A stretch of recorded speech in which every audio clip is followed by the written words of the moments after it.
guys, here we are, the Ace Adventurer 635 EK handover video. So going around the vehicle with you earlier, I'm just going to point out obviously everything that we went over to recap the handover. Access under the bonnet is just here. Ignition key in to remove the diesel fill cap, so your normal driver ignition key to fill your diesel up. To the left of the Ace badge is where you're going to find the trigger to lift the bonnet.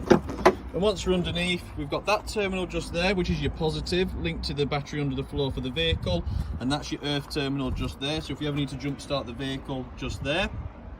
Cam belt, and when it was done, you've got your dipstick and your oil fill up.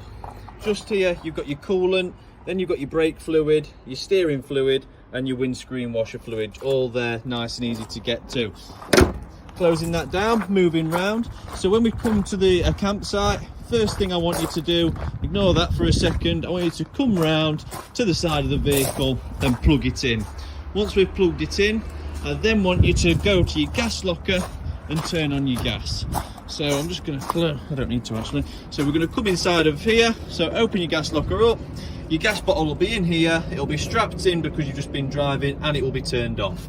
To open it, you've got a valve on top, so to open it we spin this way, to the left.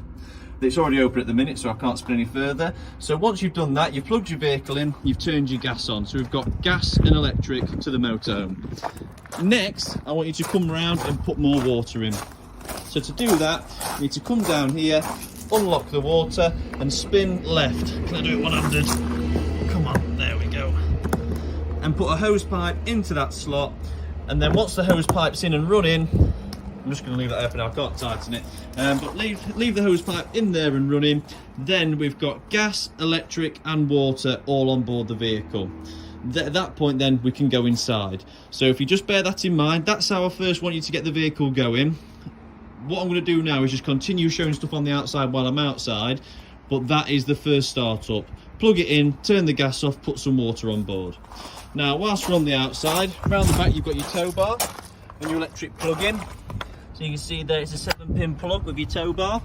You've also got your bike rack, which if I lift that up and pull it out of the clips and pull it down, we've got the bike rack as you can see. And you just attach those two to the frames of the bikes, wrap them through your wheels, and that's going to support your bikes on the journeys. We've then got these clips here, which I'm struggling with. So them clips I push onto the frame of the bike rack. I'll just get this one off. That one as well onto the frame of the bike rack, so that then when I put the bike rack up I can clip it to the bike rack, holding it in place and then pushing that down to stop it moving anywhere at all. Reverse camera up at the top, don't jet wash too close. Toilet cassette's just here, so we push in both studs at the same time to open the door. We lift up the yellow lever, remove the cassette. If it's not pulling out, it's because the trap door in the toilet's not closed off. Take it to a designated area, spin round, twist your cap off, tip it out through the cap just here, and then use the cap as a measuring beaker to put either your blue liquid or your pink or your green liquid into the cassette, or you can do it lazily like me and tip it straight in just like that. After a few years you just get a bit lazy with things like that and do it your own way. I hope nearly dropped it all there. Catch. Once you put it back in, just make sure that yellow clip is behind there. If that yellow clip's not behind there, I feel terribly sorry for whoever goes to it next. To drain your wastewater off, you want to turn that tap, and now that's the wastewater coming out of your wastewater tank, as you can see. This is your vent for your boiler. You'll get warm air coming out of here when you've got your boiler on gas. When you're running your boiler on electric, there'll be no steam coming out. And that's it for the outside. So you've got your plug-in, you've got your gas bottles, you've got your bike rack, reverse camera, you've got your toilet to empty, you've got your wastewater to empty, your vent for your boiler like the one at home when you turn your boiler on, steam comes out your house, and your fresh water fill up. Now your freshwater tank, you can see, is just there, which is the one that we go through the lounge in the floor to drain out. Now that'll be draining off nicely now when you go. So reverting back to where I was before, I said plug the vehicle in, turn the gas bottle on and put the hose pipe in. Once we've done those things, we will then get to the vehicle, open up the door, click down the electric step and enter the motorhome. Once you're in, turn around and you'll have it. I'll just turn everything off for a second. You'll come into the vehicle and it'll be similar to this. Your main lights are on because I've still got them switched on because they work off the mains power lead. You'll come in, click on, wakes up the panel, and you'll see date, time. This means we're hooked up and the electric's on, internal temperature, and it shows you the electric steps out.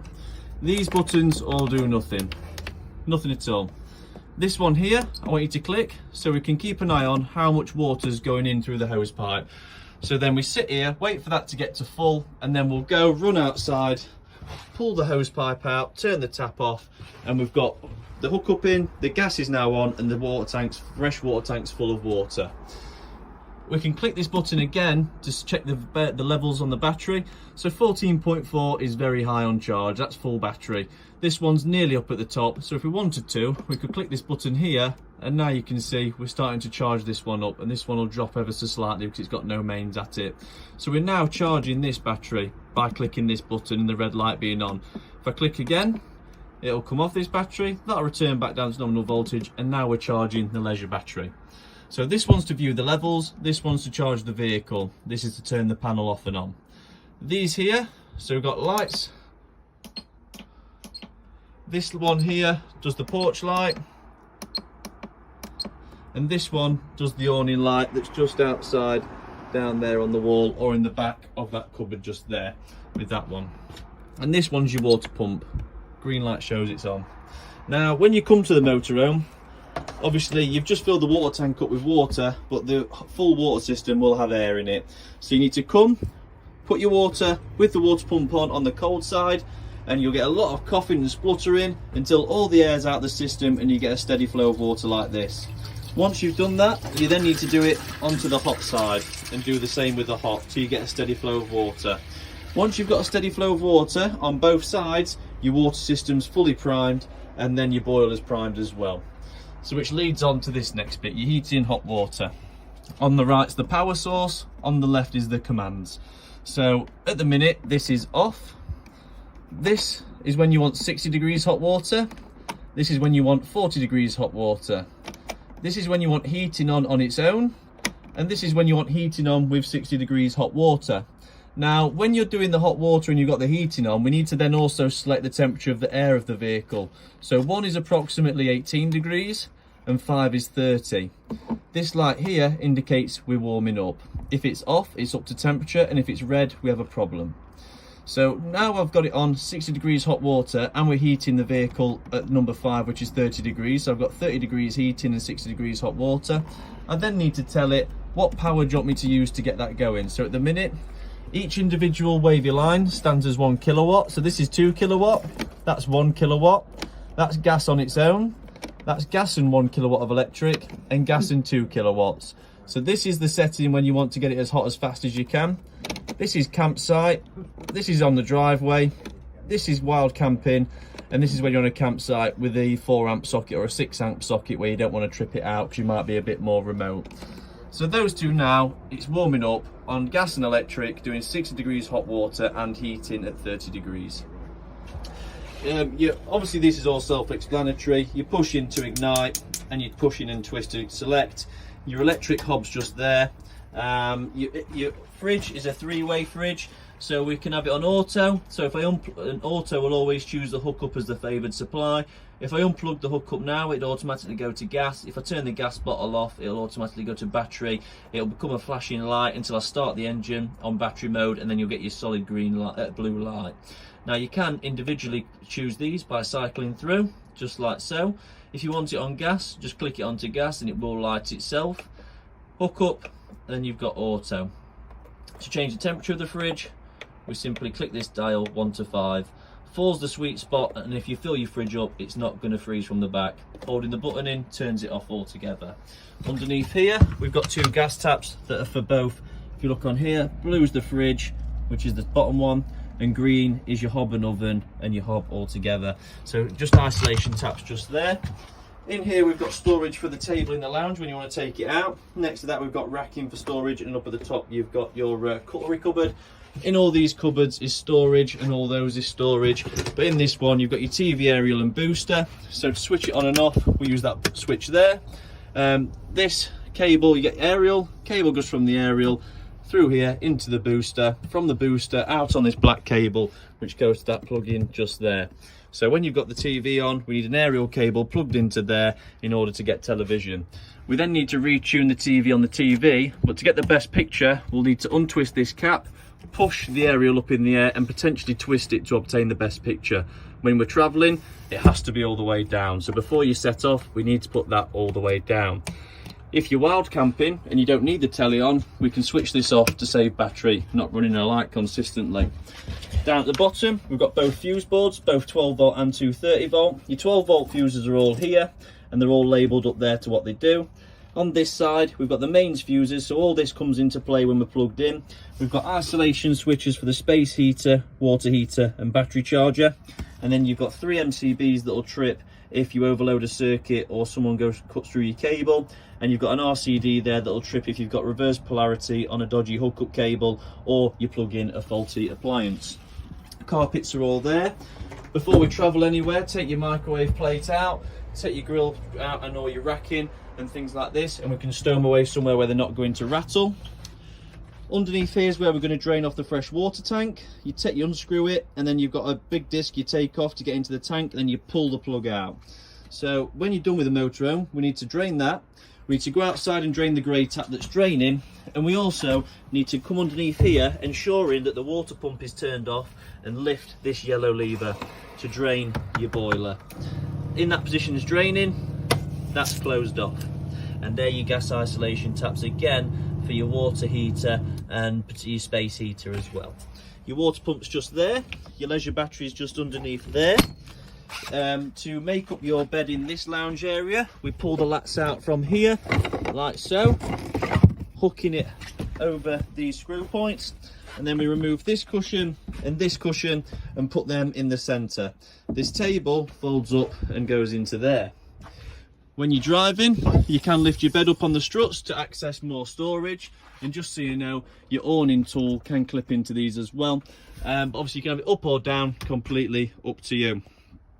This switch just down here is your immersion that I've just kicked. Now all that is basically it's a preheater. So if you're going out in the really cold winters and your boiler element is going from freezing cold to red hot, if you do that over and over and over again, eventually you're going to wear out the element, which is natural, it's wear and tear. But to help preserve the element, this is a preheater switch. So if I click that, it preheats the boiler element so that it can give us instant hot water when we need to without damaging the element over time. Underneath this sofa is storage, which we can access just by lifting up and then lifting up. And underneath this one, as you've just seen again, is more storage. For your bathroom, which is the last area I'm going to cover. Sorry Jerry, I'll just be 2 secs mate. I've got Jerry here trying to get the telly in, look, I'm holding him up. So in here, loads of good pressure coming through, light switch just there, storage underneath, towel rail, a towel holder, soap, toothbrushes and maybe more soap. To turn on the shower, you just lift this and twist, and then your toilet, it does spin for comfort.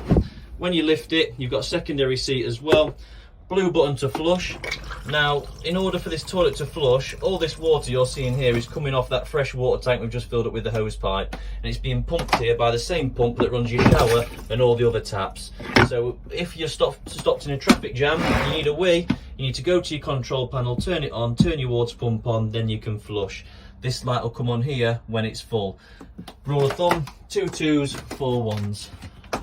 Got some storage up there as well on the new bracket, so you can see it very nice and strong. And I think, guys, that's about it. I hope you enjoy the motorhome. If you need any help, give us a call. Nice motorhome, nice customers. Thank you for putting your faith in us, and hopefully it's not the last time we see you. But enjoy it, guys.